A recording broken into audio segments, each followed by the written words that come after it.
महेंद्रायणीच्या तपी जी आळंदी, तुझे पंढरी ऐशी लोकी प्रसिद्धी, असा घेतला जे तुझे विसावा, नमस्कार माझा सद्गुरु ज्ञानदेवा. तर आपल्या मागच्या भागामध्ये आपण हरिपाठाचं चिंतन सुरू केलेलं आहे. वास्तविक पाहता मला हे उल्हास आहे थोडा. एक तर मी रिटायर झालेलो असल्यामुळं मला काही काम नाही. मग आता हे व्हिडिओ टाकायचा प्रयत्न मी याच्यासाठी करतो की त्याप्रमाणे माझा थोडा अभ्यास होतो आणि करमणूकही होती दोन्ही. बाकी माझा व्हिडिओ टाकण्याचा कुठलाही उद्देश नाही आहे, परंतु त्यानिमित्तानं माझा अभ्यास होतो. तर आपला अभंग चालू आहे, हरिपाठाचा पहिला अभंग चालू आहे. देवाची द्वारी उभा क्षण भरी, तेने मुक्तिचारी साधिलेल्या, हरिमुखे म्हणा पुण्याची गणना कोण करी, असोरी संसारी जिव्हे वेगू करी, वेदशास्त्रू भारी बाया सदा, ज्ञानदेव म्हणे व्यासाचे पुन्हा द्वारकेचा राणा पांडवा घरी. हा हरिपाठातला पहिला अभंग आहे माऊलीचा. आता हरिपाठ आपल्याला जेवढा सोपा वाटतो तो मुळीच सोपा नाही आहे. परमार्थाचं गूढ रहस्य या हरिपाठामध्ये लपलं आहे.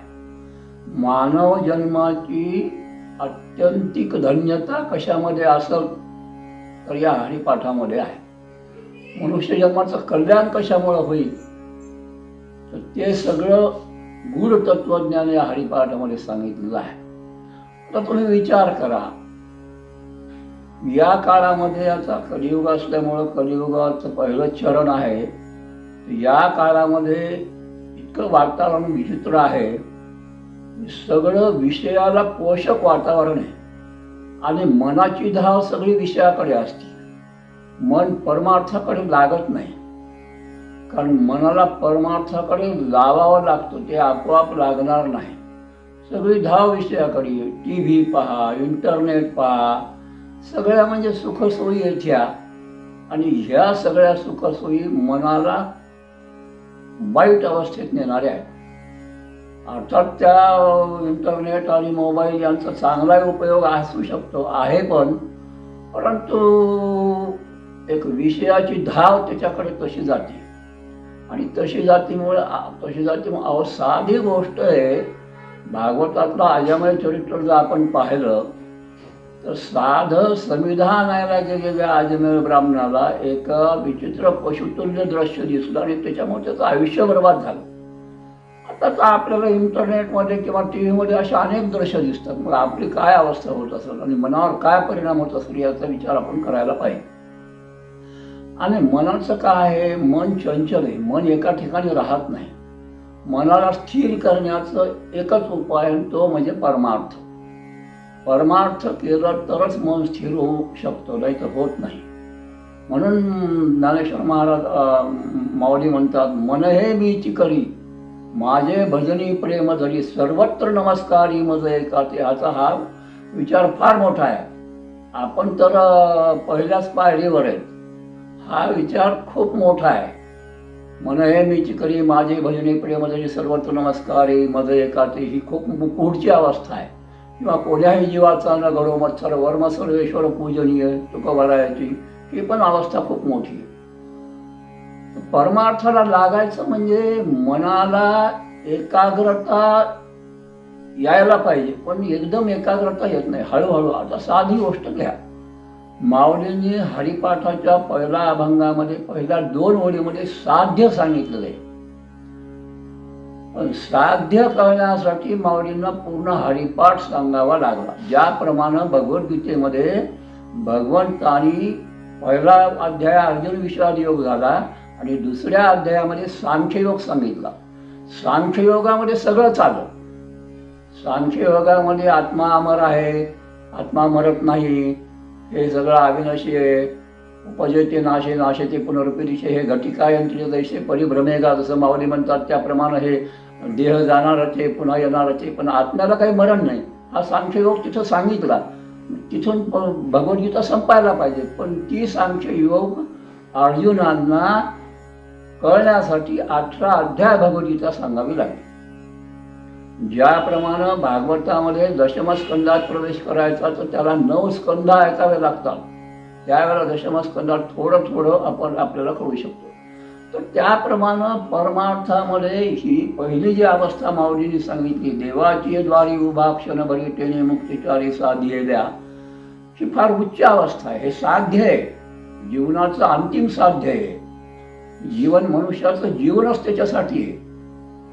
येणे नामदेव महाराज एका ठिकाणी म्हणजे येणेचे शरीर आहे, शरीरा येणे सरे किंबहुना येणं झाले चिरा पडे.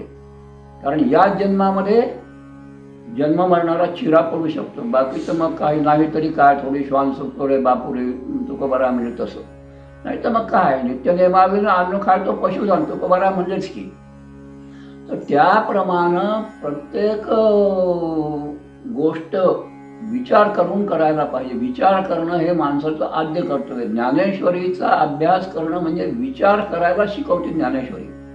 ज्ञानेश्वरीसारखा ग्रंथ होणारही नाही आणि झालाय नाही.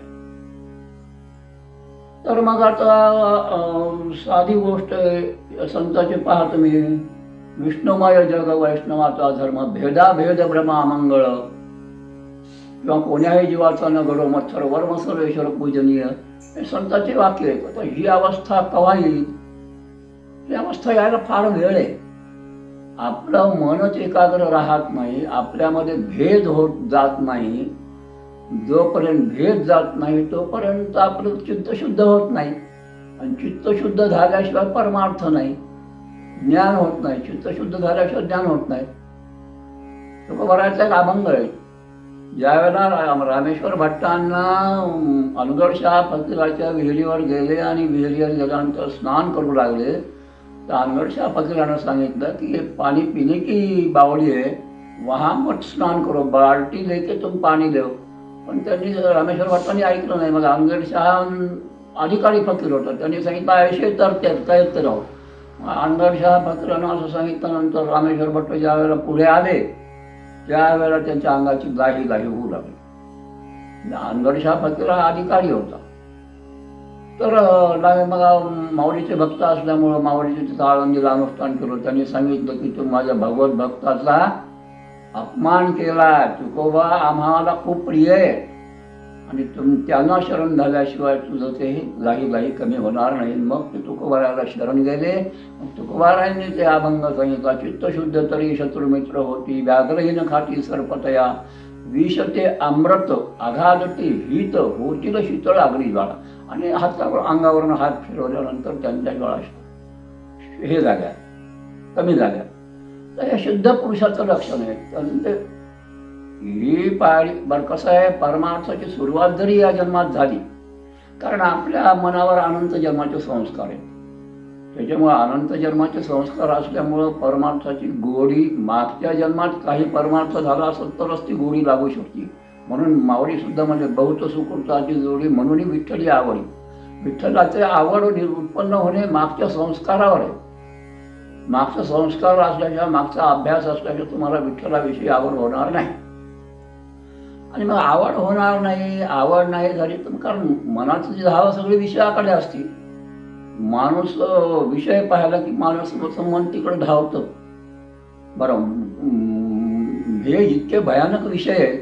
आता गीतेमध्ये सांगितलं काम यश क्रोधेश रजोत गुणसमुद्भवा, किंवा त्रिविधम नरकसेदम द्वारम नाशनमात्मनः, काम क्रोधस्तसा लोभस्तस्मात् देतम त्रयम त्यजेत, असं भगवद्गीता सांगते 16व्या अध्यायात. म्हणजे काम, क्रोध आणि लोभ हे तिन्ही गुण नाशाला कारण आहेत, नरकाला कारण आहेत. आता या काम म्हणजे सगळं चालत त्याच्यामध्ये. काम म्हणजे नुसतं कामच नाही, तर सगळे इच्छा, वासना वगैरे वगैरे. डोंगरे महाराज एका ठिकाणी म्हणायचे, वासना ऐशी भिकारी है जो खिनाले वाले कोई खा जाती है. म्हणजे वासना इतकी तीव्र आहे आणि या वासनेमुळंच जन्म आहे. जन्म घेणे लागे वासनेच्या संगी, त्याची झाली अंगे हरिरूप. आणि अंतकाळ माणसाचं जीवन फार अवघड आहे. आपल्याला वाटते आपण परमार्थ करतो, रोज स्नान करतो, संध्या करतो, ब्राह्मणास होतं संध्या करतो, नित्यकर्म करतो, पूजा कर्म करतो. हे परमार्थ नाही, याला परमार्थ म्हणत नाही, हे नित्यकर्म आहे. ब्राह्मणाचं असो किंवा कोण्याही एका माणसाचं, कोण्याही समाजाचं असो, नित्य नियमाविना अन्न खायचं पशुधन तुकोबर आहे म्हणजे. त्याच्यामुळे नित्य कर्म येते, नाही तर पशुतुल्य जीवन जगण्यासारखं होतं ते. त्याच्यामुळं नित्यकर्म हे पुण्यामध्ये गणल्या जात नाही. कारण कर्म आणि सत्कर्म याच्यामध्ये फार फरक आहे. कर्म हे आपलं नित्यकर्म आहे आणि सत्कर्मानं चित्तशुद्धी होते. भगवंताला गीतेमध्ये जास्तीत जास्त अध्याय कर्मावर सांगावे लागले. जवळपास 8 ते 9 अध्याय कर्म सिद्धांतावर बोलावं लागलं भगवंताला. मग नंतर दैवासुर संपादी विभूती वगैरे वगैरे गुणत्र विभाग असे अध्याय आलेले आहेत. तर कर्म म्हणजे हे कर्म नाही आहे. सत्कर्म म्हणजे निष्काम कर्मयोग, ज्या कर्माची कुठलीही अपेक्षा नाही, जे कर्म भगवंताला अर्पण होतं ते कर्म, त्याला सत्कर्म म्हणतात. आणि ते सत्कर्म झाल्याशिवाय चित्तशुद्धी होत नाही. सत्कर्म झाल्याशिवाय चित्तशुद्धी होतच नाही. सत्कर्म झाल्यानंतरच चित्तशुद्धी होईल आणि चित्तशुद्धी झाल्यानंतरच भगवंताविषयी आवड होईल आणि भगवंताविषयी आवड झाली की आपोआप पुढे पुढे पाहिली सरकू लागतो माणसाची. मनुष्य जन्माचं अंतिम साध्य हेच आहे. नाहीतर तुकारामाने जन्माला ओझे वाहता वाहता मेलं तर त्याच्यात काय. प्राणी जीवन जगतात, हे सगळं आपल्याला जे आहे आहार मैथून खाणं पिणं हे सगळं प्राणी मात्र आहेच की. त्यांच्यात आपल्यात काय फरक आहे. आपल्यामध्ये बुद्धी आहे, ज्ञान आहे. पण ते ज्ञान करून घेण्यासाठी नाथ महाराज एका ठिकाणी म्हणले, भरतखंडी नरदेह प्राप्ती येतो परमभाग्याची संपत्ती, तेथ विवेकी आणि परमार्थी त्याचा वशवर्ती मी परमात्मा. भगवंताच्या मुखातून बोलावेल. भारतामध्ये जन्म होणं ते माणसाचा जन्म होणं आणि त्याच्यात विवेक असणं, वैराग्यशील असणं, त्याचा वशवर्ती मी परमात्मा म्हणाले. म्हणजे पहा किती नशिबाने भारतखंडात जन्म आपला तर आपण भारत देशात राहतो. भारत देशामध्ये वैदिक परंपरा आहे, सनातन धर्म आहे, त्याला पोषक वातावरण आहे. ठीक आहे, कलियुगाचे काही आता परदेशातून बऱ्याच प्रसार इकडे झालेला असल्यामुळे थोडे विषयाला योग्य असे बरेच विषय इथं आलेले आहेत. परंतु परमार्थासाठी पोषक वातावरण आहे. जर आपण मनाने घेतलं तर तसं होऊ शकतं. आणि परमार्थ हळूहळू करावा लागतो. परमार्थ एकदम होत नाही. माऊलीने एका ठिकाणी म्हणून सांगितले, उत्पलवना सरिसा पक्षी फळाशी झोंबे तैसा.